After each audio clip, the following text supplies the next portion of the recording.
بسم اللہ الرحمن الرحیم الحق من ربک فلا تکونن من الممترین۔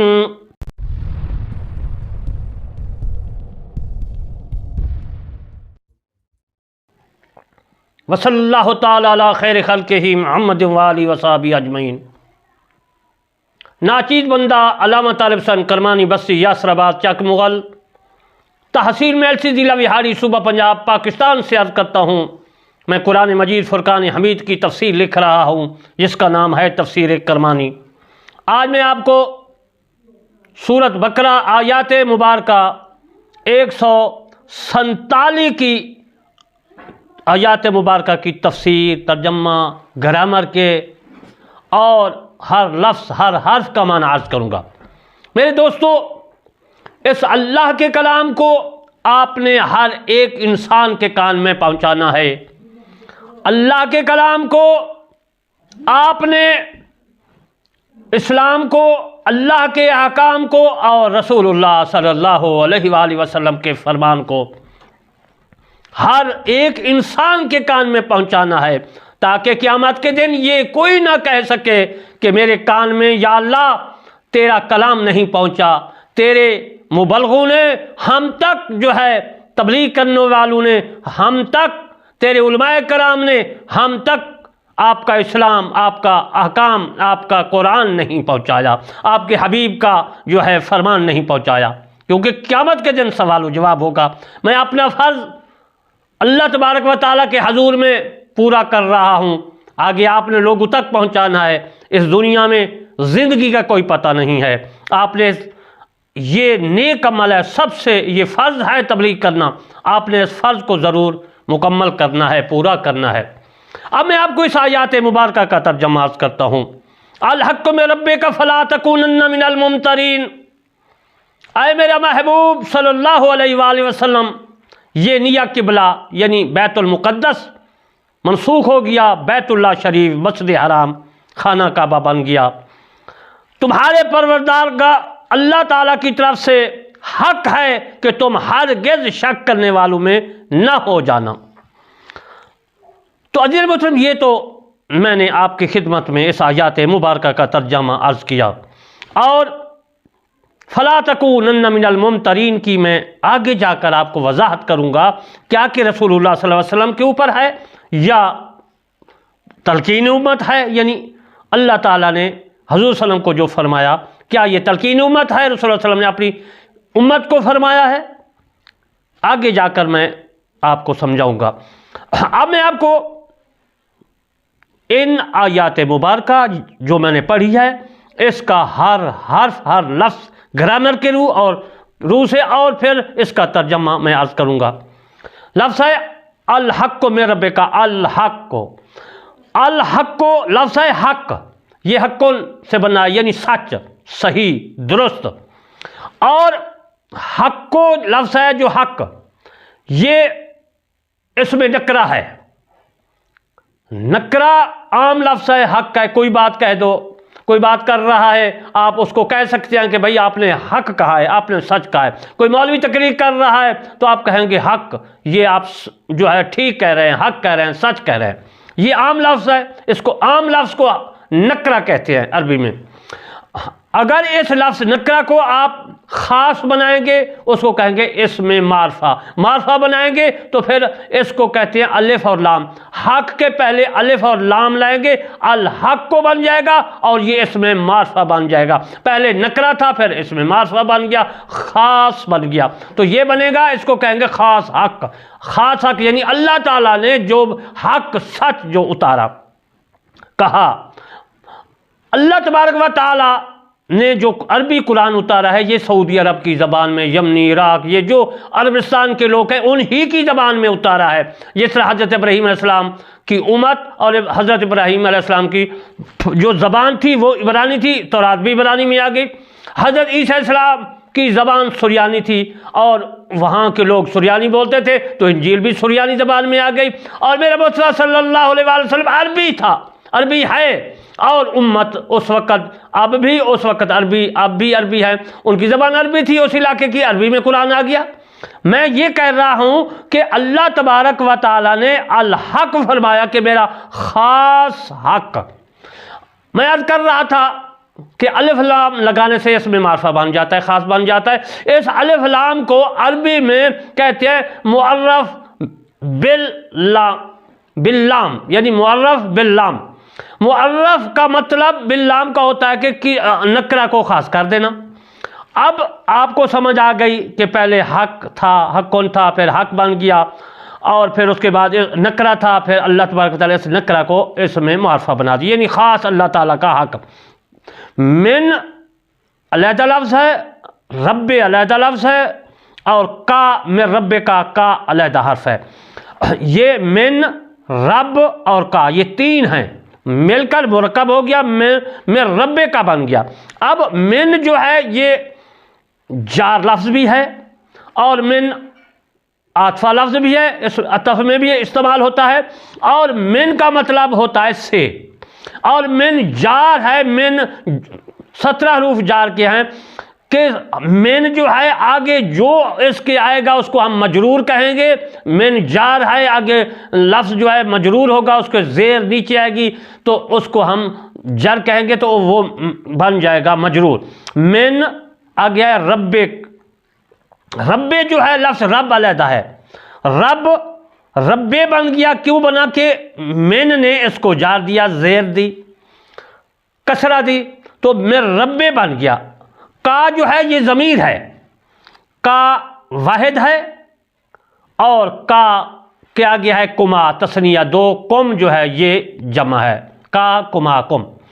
میرے دوستو آپ سمجھ آگے کہ من رب کا، کہ اللہ تبارک و تعالی نے فرمایا کہ من رب کا، کہ رب کی طرف سے حق ہے. کیا حق ہے؟ قرآن حق ہے، تحویل قبلہ حق ہے. کیا چیز حق ہے؟ قرآن حق ہے. اللہ تبارک و تعالیٰ آگے فرمائے گا الحق من رب کا، اللہ تعالیٰ کی طرف سے، اپنے رب کی طرف سے آپ کے پاس حق آیا. اس کے بعد اللہ نے فرمایا فلا تکونن من الممترین. فلا، فا جو ہے یہ جس طرح میں پہلے عرض کر رکھا ہے عطف ہے. عطف وہ ہوتا ہے فعل کے 2 3 4 جملے فعل جو اس کے آگے آئیں، فا جو ہے وہاں استعمال ہوتا ہے. اور فا یہ بھی ہے کہ یہ ترتیب کے لیے ہے. ایک آدمی آیا، اس کے بعد فوراً دوسرا آ گیا، ترتیب ہے، پھر اس کے بعد تیسرا آ گیا. جو بھی آئیں گے ترتیب آئیں گے اور جلدی آئیں گے. فا کے بعد یہ تو جلدی ہے، اگر کچھ ٹھہر کر آئیں تو پھر عربی میں سما لگا دیا جاتا ہے، اردو میں پھر کہتے ہیں. تو ایک آدمی آیا، پھر دوسرا آدمی آیا، پھر دوسرا آدمی آیا، وہ وقفہ بتائے گا، ترتیب جو ہے وہ دیر سے بتائے گا. فا سما، فا جو ہے یہ جلدی بتاتا ہے. فا اس لیے اللہ کا حق آیا. فلا، فا آیا بھی جلدی. آگے ہے لا تکونن. فلا تکونن، فا جو ہے لام کے ساتھ ملی ہوئی ہے، لام نفی کا ہے، نہیں کا ہے، نہیں بتا رہا ہے. تکونن من سے آپ پتہ چل گیا رب کا، آپ کا رب. فلا جو ہے فلا تکونن، پس آپ لا ہو جائیں گے، یعنی آپ نہیں ہو جائیں گے. اس کا مطلب ہے فا پس لام منا نہیں. تکونن، تکونن کا مطلب ہے فلا تکونن کے پس آپ نہیں ہو جائیں گے، یعنی ان کی طرف نہیں جائیں گے. من الممترین، بے شک کرنے والے، یعنی شک کرنے والے. من وہی آ گیا، من سے جار میں بھی استعمال ہوتا ہے، اور پھر اس کے بعد عطف میں بھی استعمال ہوتا ہے. من الممترین، ممتر لفظ ہے. ممتر کہتے ہیں شک کو. ممتر کی جمع بنا دی گئی ہے، یہ یا اور نون لگا دیا گیا آخر ممترین. اور ممترین رے کے پیچھے را کے نیچے زیر کس نے دیا ہے؟ من جار ہے، من نے ممتر را کے نیچے زیر دیا ہے. من نے جو من الممترین لفظ ہے، من الممتر. آگے یہ یعنی یا اور نون جو ہے لگا دیا گیا جمع کے لیے، جری حالت اس کو کہتے ہیں. جس طرح مسلمون ہوتا ہے، ایک مسلمین ہے. یہ ممترین جو ہے یہ بھی جمع ہے، لیکن اس کو ہم جری حالت یعنی زیر کی حالت میں کہیں گے، کسر کی حالت میں کہیں گے. جری حالت اس کو کہتے ہیں، یعنی شک کرنے والے. عزیز محترم، یہ تو میں نے ہر ایک لفظ اور حرف کا معنی گرامر کی روح سے عرض کیا۔ اب میں آپ کو اس کی تفسیر عرض کرتا ہوں کہ الحق من ربک، حق وہی ہے جو اللہ تبارک و تعالی کی طرف سے ہے۔ جس طرح میں نے عرض کیا، ایک آپ کو دوسرا گرامر کا کلیہ قاعدہ قواعد بتاتا چلوں، قاعدہ کہ جو حق ہے یہ مبتدا ہے اور من رب کا جو ہے یہ خبر ہے اس کی۔ جب پہلا جملہ مبتدا ہوتا ہے اور دوسرا اس کے آگے جو ہوتا ہے وہ خبر ہوتا ہے۔ اسی طرح عربی قرآن میں ہے، الف الحمدللہ سے لے کر والناس تک، اسی قواعد کے قاعدہ کے مطابق پہلا جملہ مبتدا ہوگا، یہ مبتدا کہتے ہیں شروع کو، شروع والا مبتدا، اور اس کے بعد جو ہوگا اس کو خبر کہیں گے۔ جس طرح الحق میں رب کا ہے، ہمیں الحق میں رب کا کے متعلق عرض کر رہا تھا کہ الحق کو یا تو خبر مبتدا محذوف کی ہے اور من رب کا یا حال ہے یا خبر ہے، یا فاعل فعل کا مقدر کا ہے۔ تقدیر اس صورت میں اس طرح ہوگی جاء الحق، یعنی حق آیا، یعنی آپ کے پاس حق آیا آپ کے پاس حق، آپ کے پاس حق آیا، یہ میں نے مثال دی ہے۔ یا الحق مبتدا ہے اور من رب کا خبر ہے، یعنی میں نے پہلے عرض کیا کہ الحق کو مبتدا ہے اور من رب کا جو ہے یہ خبر ہے۔ پہلے جو مبتدا ہوگا خبر لازمی ہوگی۔ اس کے بعد اللہ تبارک و تعالی نے قرآن مجید فرقان حمید میں فرمایا کہ اس صورت میں عرض کر رہا تھا تفسیر کی، اس صورت میں معنی یہ ہوں گے جس طرح کہ الحق مبتدا ہے اور من رب کا خبر ہے، تو اس کا معنی یہ ہوگا اس صورت میں جو میں نے آپ کی خدمت میں پیش کی ہے کہ جو آپ کے اللہ کی طرف سے ثابت ہے، یعنی حق جو آیا وہ آپ کی طرف سے وہ حق ہے، سچ ہے۔ اس کا معنی یہ ہوگا اگر مبتدا الحق ہے اور من رب کا خبر ہے تو پھر اللہ تبارک و تعالی نے جو بھیجا آپ کی طرف وہ حق اور سچ ہے۔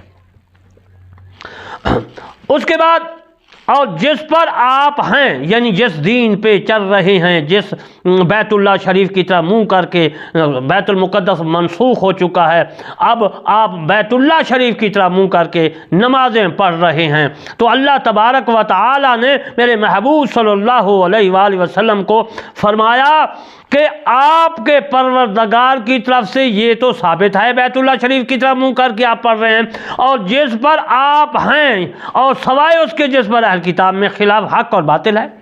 یعنی اس کا مطلب کھلے لفظوں میں یہ سمجھاؤں گا آپ کو کہ جو یہودی ہیں وہ بیت المقدس کی طرف منہ کر کے کرتے ہیں، عیسائی دوسری طرف کرتے ہیں مغرب کی طرف، اور پھر آپ جس راستے پہ ہیں یعنی کہ بیت اللہ شریف کی طرف منہ کر کے نماز پڑھ رہے ہیں تو یہ ثابت ہے اور یہ حق ہے۔ اور اہل کتاب جو بیت المقدس کو کر رہے ہیں اور عیسائی جو ہیں وہ دوسری طرف کر رہے ہیں، بیت اللہ کو بنا کر سجدے کر رہے ہیں، وہ بالکل سراسر وَهُوَ مِنَ الْخَاسِرِينَ میں ہیں۔